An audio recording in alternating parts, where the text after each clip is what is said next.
right, esteemed viewers. I'm talking about Contrapoints again. I know I talk about her a lot, but I think that her work is a big inspiration to me, and I like the things that she talks about, but I also have a little interesting tidbit to add to this discussion. So, also, I'm going to be talking about another leftist YouTuber who I haven't watched a lot of, but I've been watching more of recently. Ian Danskin, Innuendo Studios, who did a series on the alt right that I'm currently watching, the alt right playbook. I'm sure you've seen it if you're watching this much smaller YouTube stuff. Anyway, if you haven't, both of the videos specifically I'll be talking about are will be in the description, and those are the Contrapoints video on men and like masculinity, and Ian Danskin's video on radicalization. I haven't gotten to my notes yet, and now they are. So to summarize, the thing that they talk about, both of them talk about, is the type of man who gets recruited into these spheres. And the general idea is generally young, white, cis, straight, and they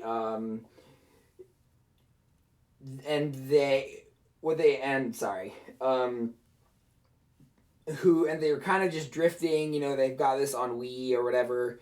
They don't really have any goal in life, and that makes them recruitable. And they also usually have niche interests, very specific interests. Usually are like nerdy types. Usually got bullied, and etc. So every time I hear about that, I'm like, that's basically me, except I'm not in the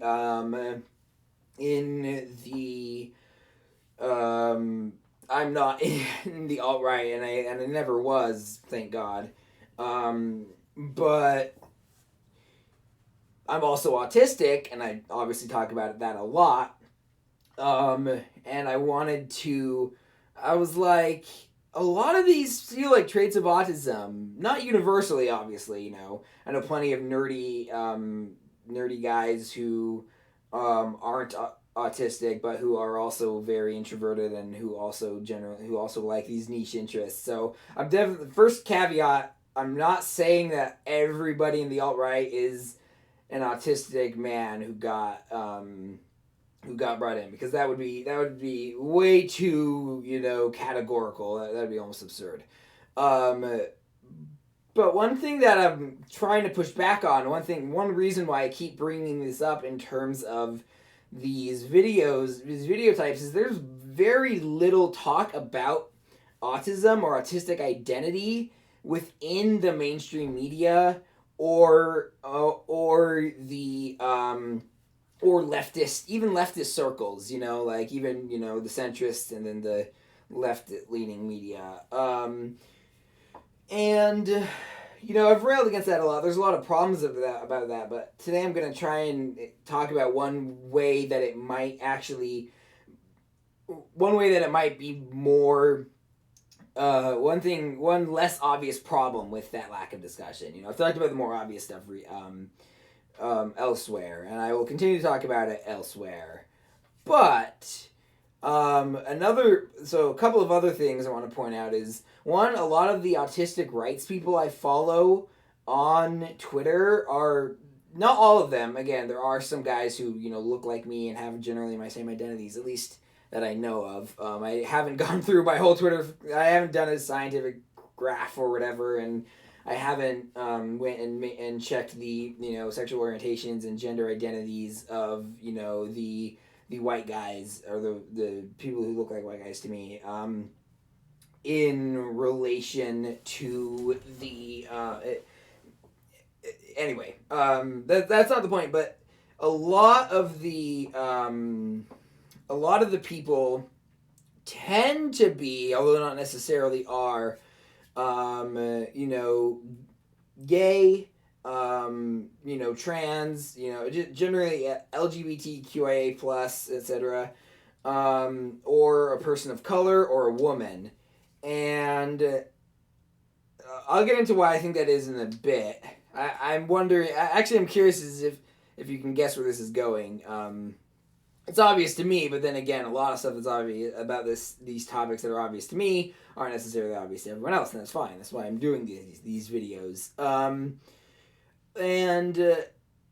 So another thing I want to point out is a lot of alt-right platitudes are, there's this, so, the facts don't care about your feelings, red pill, I can't remember all the other ones, but, they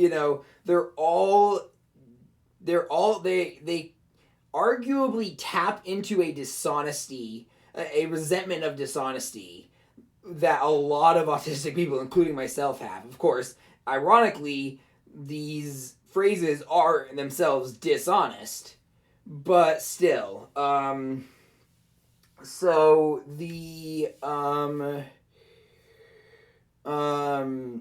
there's this acknowledgement of their so much of social interaction is built on dishonesty. Like, I would argue the majority of our social norms and rules are built on dishonesty. I'm going to do a whole other video about that. That's not the point right now. And the last thing I want to talk about is why are so many people like me, straight, cis, white, autistic men, fighting for autistic rights, And so what I think is actually happening is that I think autistic identity is being so thoroughly pathologized within society that even in leftist spaces, even in leftist spaces, it's more like no one talks or thinks about this. Not all leftist spaces, obviously. I can't speak to your local online anarchist group, but I find that these are a lot of basic stuff about autistic rights and autistic advocacy is just not talked about, and that's what I'm trying to change. A lot of other autistic rights activists are trying to change it too. That's kind of what I'm trying to do on this show. So anyway, so I think when you have this identity, just as this is anecdotal, obviously, but I remember that I was told by a therapist, I had to be told that my identity was not a disease, was not literally a pathogen, I had to be told by someone who was not me and who was probably neurotypical that I wasn't sick. Which is, I was a child, and I thought my identity was a disease. That is terrible. I don't really remember how it felt, but, I think I just internalized it as fact or whatever. So, and we don't treat people with diseases as having as an identity, we raise awareness of them. We have breast cancer awareness, we have all types of cancer awareness, or Alzheimer's, and that's one of the reasons why I find lumping autism in with those important causes. Don't get me wrong, it's important to be aware of those, aware and also do things about that. But the problem is autism is not remotely related to any of those diseases, obviously. But when you have this pathologized, when you have this, on top of the just general toxic masculinity, Durden syndrome, whatever you want to call it, feeling of you were entitled to something they didn't get, when you also have this feeling, this gnawing feeling of something is wrong with me, every social interaction I have seems to go bad, I'm supposed to know how to talk to women or just know how to talk to anyone, and everyone is just looking at me funny, and I don't know why, and nobody can really tell me why, or they say,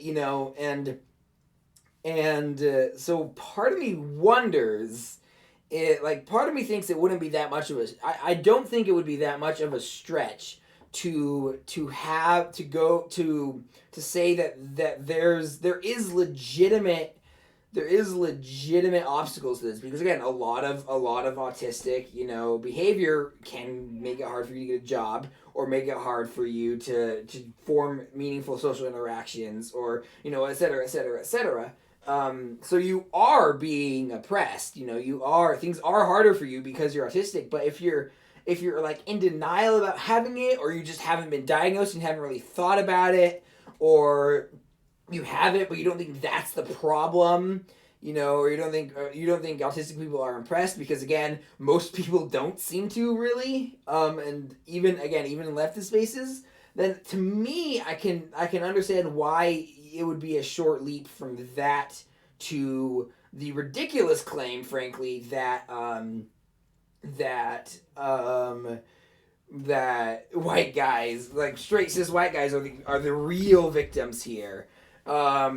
Which is again so absurd. Don't take that clip out of context, but it's ridiculous. But how else do you explain it to someone who may be autistic but is also desperately trying not to be autistic, or like who thinks that it's a problem when it's not? So I mean, it's this weird like perversion of the famous Sherlock Holmes adage of when you eliminate the impossible, whatever remains, however improbable, must be the truth. Obviously no one's like consciously thinking about it, and this isn't like, again, probably the majority of people in the alt-right are not actually autistic, and I'm actually worried kind of about making this, because I'm worried that people will associate autistic people with the alt-right, which is categorically not true. That isn't, just like white guys are probably mostly not in the alt-right, but they do make up a large percentage of it, because the right is very good at diagnosing problems. And then I've said this before, and I'll say it again. They're very good at correctly diagnosing problems, and then giving the exact wrong answer. Oftentimes like the opposite of what you need. If they're like, hey, you got cancer, so we're gonna send you to Chernobyl. But I mean, like, seriously, like, you've got. I guess this is a tangent. This actually isn't in my notes, but this is it. You've got people feeling angry and empty because of toxic masculinity, and then they're like, oh, you need more we're gonna prescribe you toxic masculinity. That's the reason. You just haven't been toxically masculine enough. Anyway, that's like a whole different thing. So this would also, I think, explain my hypothesis. My hypothesis on this would be that autistic people, like, they often, like, a lot of people on the alt-right, there's a part in Contrapoints' video on shame where she talks about someone who used autistic as an insult but was autistic. Not shame, cringe. That's it. I haven't watched that because it's like one of the only Contrapoints videos I don't constantly rewatch. I think partly because it's very personal and like it's cringy, and sometimes I see myself in what. Anyway, I actually should go and rewatch that. But not right now. That's not what this is about. I have notes. I don't have a script in case that wasn't obvious. But I would, if you're very deeply insecure about this thing, and you see it in other people who have also been recruited because they're deeply insecure about this, then of course you're gonna like send it to other people. Maybe, I don't know. I mean, I can't claim to know what's in these people's heads, but that is one thing I think worth consideration. Yeah. So obviously, I think I've got this note that says it's not the whole picture, and that a lot of white guys. I've talked to like one of my former friends who I'm not friends with anymore, partly because of stuff like this, is who said like, oh, the classic, oh, the only oppressed people are straight white men, and it's like, yeah, no, don't say that. It's wrong. Like, it's just categorically wrong. And so I've said it before, but like I do agree that in some ways I do agree with Contrapoints' point, which is in some ways men have it better, and I do agree with some more some more news sites that racism can hurt white people too, but that also doesn't mean necessarily that men have it better. I think that in general, women seem to have it worse, but men seem to have it better, and men seem to have it worse in a couple of points. And black people, like people of color, just have racism, like just experience racism worse. Anyway, that's a whole nother topic. I've just opened up a whole nother can of worms. As always, if I've said something worthy of criticism, please let me know. Again, I am not. I'm just know that I'm coming into this with good faith. Good faith. Anyway, so it's clearly not just that. It's not all just like autistic people who are in denial or who are trying to hide it or whatever, and they're it's clearly a broader thing that needs to be addressed. But I think that it would be a mistake to just be like, oh, they're I don't know. I think it would be a mistake to just write this off as pure white male ennui, basically. It's pure as pure just from a purely gendered perspective, which is what Contrapoint. And I think again, a gender perspective isn't wrong. I'm not to steal from improv and philosophy too, but I don't want to say no. I want to say yes and. Yeah, so this is kind of going off the script, off the rails. I'm out of notes, but I still feel like I have more to talk about. I'm almost done. So, oh man, the people on Reddit are gonna shred me again, aren't they? Anyway, so so I guess I'll end this by talking directly to any people who are autistic or think they might be autistic or whatever in these communities. If you're watching and you've already gotten to this part, well, first of all, thank you, and second of all, you're right that there's something wrong. I've talked about this before, I think in my video on Contrapoints and Incels, but like there is a reason why you can't you are being oppressed, but one, because of class, two, because of the patriarchy, ironically, not feminism, which is trying to overthrow the patriarchy, and three, because of neurotypical normativity or something. We need a word for the system that benefits neurotypicals over neurodivergent people, autistic people and others. Anyway, so and it's the left is like, even if the right seems to offer a solution to you now, like the left is gonna we're trying to make the left have a real solution soon, and just generally make the world better or something. I don't know. So if you're still here, esteemed viewers, thank you for watching.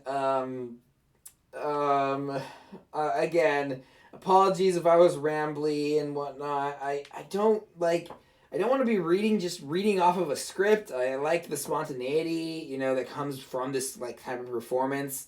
But I definitely agree with the criticism of my last video about all the Contrapoints, some more news, Trevor Noah and John Oliver. I agree with all the criticisms that I was too rambly. I still have so that's why I started doing outlines, and I'll obviously copy and paste the outlines in the description of this video. And yeah, so that's all for today, esteemed viewers. Thank you for watching. Should really adjust the camera so we can get more of my nerdy shirts in the frame. If you like the video, give it a like. If you have something to say, let me know in the comments. Twitter and Letterboxd in the description, and links to the videos I talked about. I'll do all, like, maybe not all of them, but some of them definitely. And yeah, so that's it. Subscribe, ring the bell, like, comment. I don't know. Love to hear any people of all backgrounds thoughts. Just don't be mean. Don't harass. Anyway, all that would help me with the algorithm, so I'd really appreciate it. Okay, I'm done. I'm really done now, esteemed viewers. Thank you for watching. I'll see you in another video. Bye bye.